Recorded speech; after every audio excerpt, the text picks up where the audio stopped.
مسجد میں اعمال ہو رہے ہیں، مسجد میں جو ہے مقام پر رہتے ہوئے مدینے کے اندر مسجد اعمال سے آباد ہے۔ بھائی دوستو بزرگو، ہمارا روزانہ کے جو 3 کام ہیں، اس ایک کام میں جو روزانہ مسجد کو آباد کرنے کی محنت ہے، اس محنت کا تقاضا یہ ہے کہ جتنے وقت دینے والے ہیں وہ مسجد میں آ جائیں، مسجد میں آ کر کے محنت کی ترتیب قائم کریں، سمجھے نا؟ کوئی گھر نہ چھوٹے، کوئی فرد نہ چھوٹے، کوئی بازار نہ چھوٹے، کوئی دکان نہ چھوٹے، گھر کی ملاقات، فرد کی ملاقات، ایک کے پاس جانا کشتوں کے ذریعے سے، مسجد میں آنے والوں کے لیے استقبال، مسجد میں آنے والوں کے لیے تعلیم، مسجد میں آنے والوں کے لیے جو ہے وہ دعوت، اس کا اہتمام مسجد میں، اور باہر جتنے لوگ ہیں ان سب کی خوشامد کر کے مسجد کے ماحول میں لا کر اور انہیں مسجد والا بناؤ۔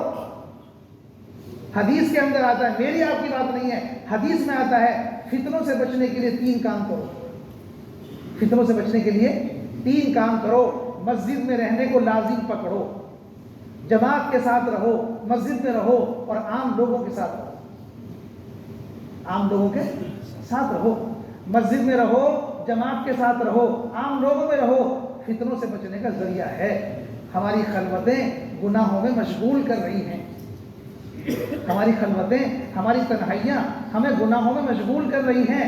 اکیلی بکری کے لیے بھیڑیا جس طرح ہوتا ہے، ایسے ہی اکیلے مسلمان کے لیے اس کا بھیڑیا شیطان ہے۔ آپ اکیلے مت رہو، جماعت کے ساتھ رہو۔ حدیث کیا کہہ رہی ہے؟ جماعت کے ساتھ رہو، مسجد میں رہو، عام لوگوں میں رہو۔ کس لیے؟ فتنوں سے بچنے کے لیے۔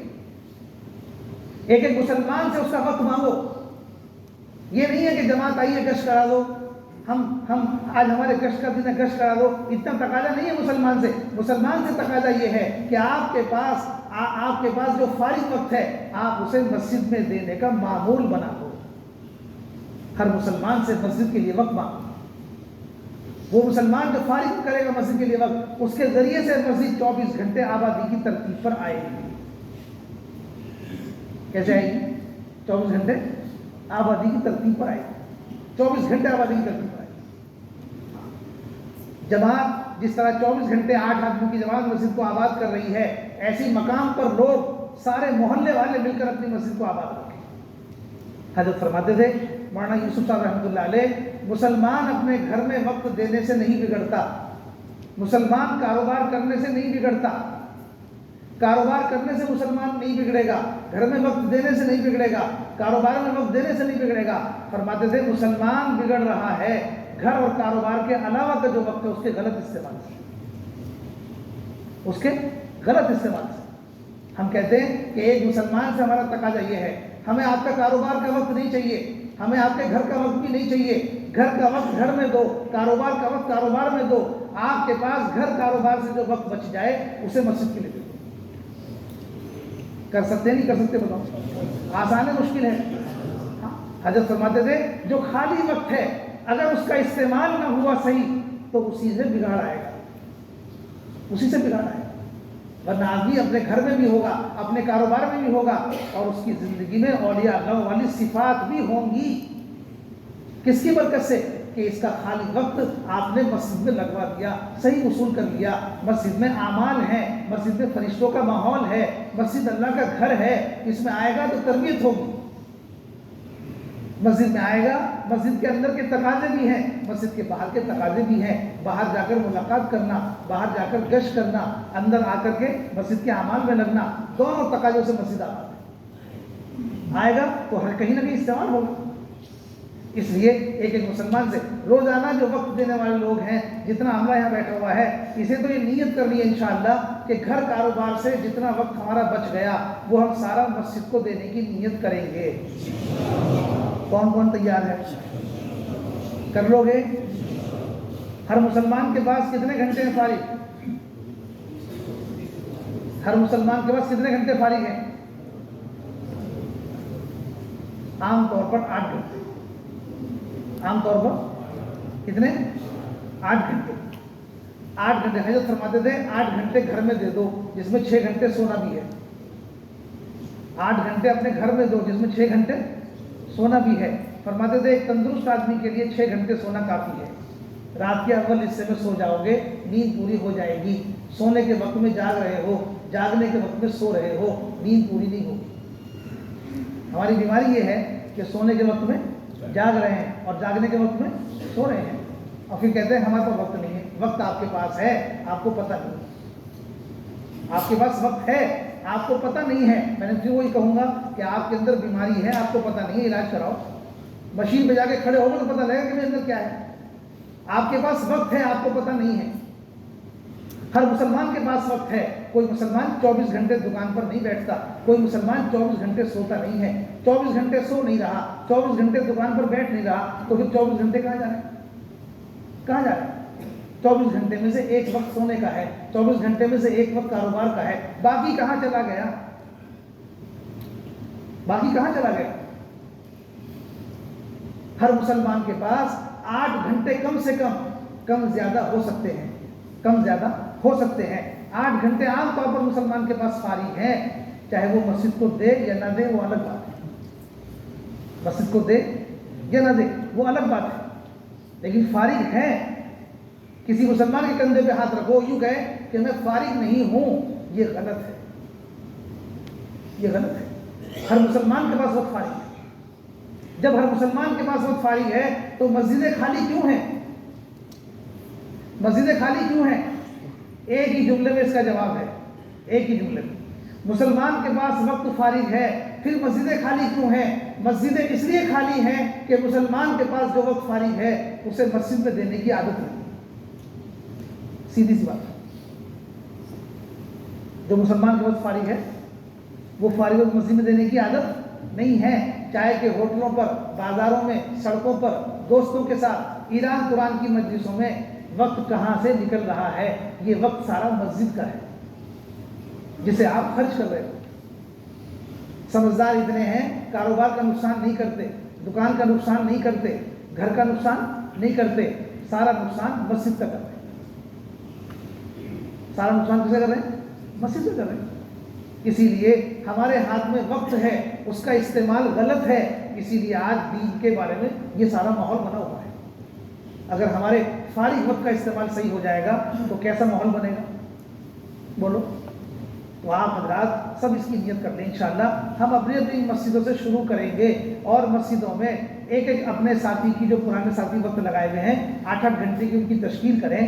جتنا کم زیادہ وقت مل جائے اتنا لیں، اور پھر اس جماعت کے ذمے ہے کہ یہ ملاقات کر کے محلے کے اندر جتنے بھائیوں سے ملاقات کرے، سب کی خوشامد کر کے ان کو ان کے مسجد کے ماحول میں لا کر ان سے ان کی خوشامد کرے، ان سے بات کرے، ان کو تیار کرے، ان کو آمادہ کرے۔ 4 تشکیلیں ہر ایک کی کرنی ہیں، 4 تشکیلیں ہر ایک کی۔ ایک تشکیل ہے اللہ کے راستے میں نکلنے کی، ایک تشکیل اللہ کے راستے میں نکلنے کی، ایک تشکیل ہے مقام پر اپنی مسجد میں وقت دینے کی۔ ہر مسلمان سے مسجد کے لیے وقت فارغ کرانا، ہر مسلمان کو اللہ کے راستے میں نکلنے کی دعوت دینا، ہر مسلمان اپنے گھر میں تعلیم کا حلقہ قائم کرے، ہر مسلمان اپنے گھر میں تعلیم کا حلقہ قائم کرے، ہر مسلمان اپنے بچوں کو مکتب سے جوڑے، قرآنی مکتب سے، اپنے بچوں کو قرآنی مکتب سے جوڑے۔ بچوں کا تعلق قرآنی مکتب سے ہو، اس کا تعلق اپنے گھر کی تعلیم سے ہو، اور اس کا تعلق اپنی مسجد میں وقت دینے سے ہو۔ یہ اپنی مسجد سے جڑ کر چلے، اللہ کے راستے میں نکلے۔ یہ 4 تشکیلوں میں ہر ایک کو تیار کرو، کوشش کرو ہر ایک کو اس طرف لانے، تاکہ ہر مسلمان کی ترتیب قائم ہو جائے۔ کرو گے یہ سارے کام روزانہ کی محنت میں کرنے ہیں، کرو گے؟ ہاں، گشتوں کو پیدل کرو، گشتوں میں کیسے چلو؟ پیدل چلنے کی عادت ڈالو۔ ہاں، اس ملک والوں کو دیکھ کر ایسا بننے کی کوشش مت کرو۔ کوا چلا ہنس کی چال اپنی بھی بھول گیا، کوا چلا ہنس کی چال تو اپنی بھی بھول گیا۔ ہندوستان، پاکستان اور بنگلہ دیش، یہ تینوں مراکز کی جگہیں ہیں، یہ تینوں مراکز کی جگہیں ہیں۔ ان میں سے کوئی جماعت باہر جائے گی تو اس کے لیے شرائط اور قواعد ہوتے ہیں۔ نیا آدمی باہر نہیں جائے گا، ساری دنیا سے نئے آدمی یہاں آئیں گے، ان کے لیے شرائط اور قواعد نہیں ہے۔ جو جگہیں مراکز کی ہیں ان کی حیثیت معلم کی ہے، آپ اپنے آپ کو ان کی طرح مت سمجھو۔ آپ انہی بنیادوں کو قائم کرو جس پر آپ چلے ہو۔ ٹیلی فون کر کے گشت کر رہے ہو، ٹیلی فون سے ٹیلی فون آئے گا، آدمی سے آدمی آئے گا۔ وصولیت بھی نہیں ہوتی، کیوں نہیں ہوتی؟ کہ ٹیلی فون پر کام کو لے آئے، ٹیلی فون پر کام کو لے آئے، ٹیلی فون کر کے پوچھ رہے ہیں آپ ہو یا نہیں؟ نہیں، پیدل چل کے جاؤ، اس کے گھر میں جا کے پوچھو ہو یا نہیں، نہیں ہوگا تو پیدل چلنے کا ثواب ملے گا، اور جتنی دور چل کے گئے ہو جتنا تھکو گے اس سے اللہ پاک چاہیں گے تو کسی اور کے دل کو نرم کر دیں گے۔ برف ڈالتے ہیں کشمیر میں اور ٹھنڈ لاتے ہیں لاہور میں، برف ڈالتے ہیں کشمیر میں اور ٹھنڈ کا لاتے ہیں لاہور میں۔ ہاں، محنت کسی سے کرائیں گے، دل کسی کا نرم کر دیں گے، یہ بھی تو سوچو۔ ٹیلی فون کر لیا تو آپ کا مجاہدہ ختم ہو جائے گا، آپ پیدل چل کے نہیں جاؤ گے۔ اس لیے دنیا کے کام ٹیلی فون پہ کر لو تاکہ وقت بچ جائے آپ کا، اس وقت کو اس محنت میں استعمال کرو۔ مجاہدے کی مشین انسان ہے، اور کوئی چیز نہیں ہو سکتی اس کے علاوہ۔ ہدایت کا تعلق مجاہدے سے ہے، ہدایت کا تعلق مجاہدے سے ہے۔ وہ مشین جو مجاہدہ کرتی اسے ہی ہم نے ٹیلی فون پہ بٹھا دیا، سب ختم ہو گیا، اب کیا بچا؟ کچھ نہیں۔ اس لیے گشت کیسے کریں گے؟ پیدل چل کے کرو گشت، 2، 4، 5، 6 کلومیٹر روزانہ چلنے کی عادت ڈالو۔ گشتوں کے ذریعے سے مسلمانوں کو تلاش کرو، دعوت کے ذریعے سے خوشامد کرو، ان کو ان کے ماحول سے نکال کے لے آؤ۔ ایک ہیرا ہے نالی میں پڑا ہوا ہے، ایک ہیرا ہے، مسلمان ہیرے کی طرح ہے، مسلمان ہیرے کی طرح ہے، ہیرا نالی میں پڑا ہوا ہے۔ اسے صاف کرنے کے 2 طریقے ہیں، ایک یہ ہے کہ جہاں نالی میں پڑا ہوا ہے وہیں پانی ڈال کر صاف کیا جائے، جہاں نالی میں پڑا ہوا ہے وہیں پانی ڈال کے صاف کیا جائے۔ دوسرا طریقہ یہ ہے ہیرے کو نالی سے نکال کر صاف کیا جائے۔ کون سا بہتر ہے؟ بولو نا۔ ہیرے کو نالی میں جہاں پڑا ہوا ہے وہیں صاف کرنا، یا اسے نکال کر صاف کرنا۔ ایک مسلمان جس دکان میں بیٹھا ہوا ہے، اذان سن کر نماز چھوڑ رہا ہے، جو گھر میں پڑا ہوا ہے اذان سن کر نماز میں نہیں آتا، ایک اس کے ماحول میں بات سمجھانا، ایک اس کے ماحول سے نکال کر مسجد میں لا کے بات سمجھانا، کون سا طریقہ بہتر ہے؟ اللہ کے گھر میں لاؤ، اللہ کے گھر میں لاؤ۔ ہمارے گشتوں کا موضوع ہمارے گشت برائے مسجد ہیں، ہمارے گشت برائے ملاقات نہیں ہے، گشت برائے مسجد ہے۔ مسجد سے اذان نماز کے لیے ہے، مسجد سے اذان، مسجد سے دعوت کس کے لیے ہے؟ مسجد سے دعوت کس کے لیے ہے؟ کیا یہ دعوت ہے کہ گھر والوں گھر میں نماز پڑھ لو، دکان والوں دکان میں پڑھ لو؟ ایمانداری سے بتانا، کیا مسجد کی اذان کی دعوت اس لیے ہے کہ اے گھر والوں گھر میں نماز پڑھ لو، مسجد اور جو دکان والوں دکان میں نماز پڑھ لو، یا سارے کام آگے پیچھے کر کے مسجد چلے آؤ اور نماز پڑھو؟ بھائی دوستو بزرگو، اس طرح خوشامد کرو، جو نہ آئے اس سے وقت مانگ لو، جو آ جائے خوشامد کر کے لے آؤ۔ اس طرح سے محنت کرو، روزانہ کی محنت میں اپنی مسجدوں کو مسجد نبی کے معمول پر لانے کی محنت کرنی ہے انشاءاللہ۔ کرو گے؟ کر لو گے؟ حضرت فرماتے تھے تم اپنی مسجدوں کو مسجد نبی کے معمول پر لے آؤ، اللہ پاک تمہارے محلوں کو مدینہ منورہ کے معمول پر لے آئیں گے۔ جن کی مسجدیں آباد تھی ان کی زندگیوں میں صفات تھی، ان کی زندگیوں میں کیا صفات تھی؟ کیا صفات تھی؟ مدینے کے اندر مولانا سید احمد خواجہ مکی رحمۃ اللہ فرمایا، مدینے کے اندر ایک محلہ تھا جس میں 7 گھر تھے۔ کتنے گھر؟ ایک بکرے کی سری آئی، ایک بکرے کی سری آئی، وہ سری 7 گھروں میں گھوم گئی، 8واں گھر نہیں تھا اس میں، 7 گھروں میں گھوم گئی، کسی نے بھی اسے استعمال نہیں کیا، اور جس گھر سے آئی تھی اسی گھر پہ آ گئی واپس۔ یہ صفات تھی۔ میدان کارزار میں پڑے ہوئے ہیں، اپنے بھائی سے کہا پانی پلا دو، پانی لے کر بھائی آیا، دوسرے صحابی نے آواز مار دی، ان سے کہا پہلے انہیں پلا دو، وہاں گئے تو ان کی روح نکل گئی، واپس آئے تو ان کی نکل گئی، پانی پینے میں بھی موت پر اکرام کر رہے ہیں۔ یہ ہے صفات، یہ ہے صفات۔ مدینے میں بازار لگتا تھا اونٹوں کا، مدینے میں بازار لگتا تھا اونٹوں کا، ایک صحابی اونٹ بیچنے آئے، دوسرے خریدنے آئے، آمنا سامنا ہوا، اونٹ اچھا تھا، قیمت زیادہ لگی، ان کو چھوڑ دیا، سارے دن اونٹ تلاش کرتے رہے، ایسا اونٹ نہیں ملا۔ مدینے والوں کا معمول تھا جس گھر کے سامنے جس کی شام ہو گئی وہ اس گھر کا مہمان ہوتا تھا۔ یہ تھی صفات، جس مسافر کی شام جس گھر کے سامنے ہو گئی وہ اس گھر کا مہمان ہوتا تھا۔ مدینے میں ہوٹل نہیں تھے. ہوٹل ہمارے پاس ہے. ہوٹل کا ترجمہ کیا ہے؟ ہوٹل کا ترجمہ سوچا کبھی؟ ہو تو آ جا، نہیں تو ٹل. ہو تو اندر آ جا، نہیں تو ٹل. جیب میں ہے تو آ جاؤ، نہیں تو ٹل جاؤ. ہوٹل، یہی تو ہوٹل ہے. مدینے میں ہوٹل نہیں تھے، مدینے میں کھانا کھلاتے تھے. مدینے میں اجنبی مسافر ہیں، جس کی شام جہاں ہو گئی وہ اس کا مہمان.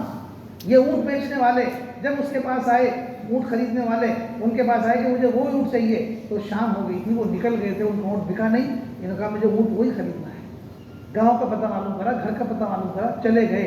پہنچتے پہنچتے شام ہو گئی. شام ہو گئی، دروازہ کھلا، انہوں نے ان کا استقبال کیا. خریدنے بیچنے کی بات ختم ہو گئی. اب مہمان اور میزبان ہو گئے. مہمان اور میزبان ہو گئے. انہوں نے بلایا، گھر میں بستر بچھایا، ٹھنڈا پانی پلایا، گرم کھانا کھلایا تیار کر کے. اس کے بعد رات کو آرام کرا دیا. فجر کی نماز کے بعد بیٹھے. اب پوچھ رہے ہیں کیا غرض ہے؟ آپ کا اونٹ جو آپ میں نے دیکھا تھا مجھے پسند ہے، اتنی قیمت دوں گا جتنی آپ بتا رہے ہو، اسے لینے آیا ہوں. انہوں نے کہا جب آپ شام میرے گھر میں داخل ہو گئے تھے، میرے مہمان بن گئے تھے، میں نے آپ کی مہمانی میں اسے ذبح کر کے رات کھلا دیا. آپ کی مہمانی میں اس کو ذبح کر دیا. یہ تھے فقیر لوگ جو دل کے غنی تھے. ہماری جیب میں بھی پیسہ ہے، بینک میں بھی پیسہ ہے، گھر بھی بھرا ہوا ہے. مسافر بھوکا ہے. مسافر بھوکا ہے، اجنبی بھوکا ہے. اور ہم سمجھتے ہیں کہ ہم زیادہ سخی کوئی نہیں ہے. سخی تو وہ تھے جو فقیری میں آدمی اپنا سامان بیچنے ضرورت میں جاتا ہے. اونٹ بیچنے ضرورت میں گئے تھے، ضرورت کو قربان کر دیا، اونٹ ذبح کر کے مہمان کو کھلا دیا.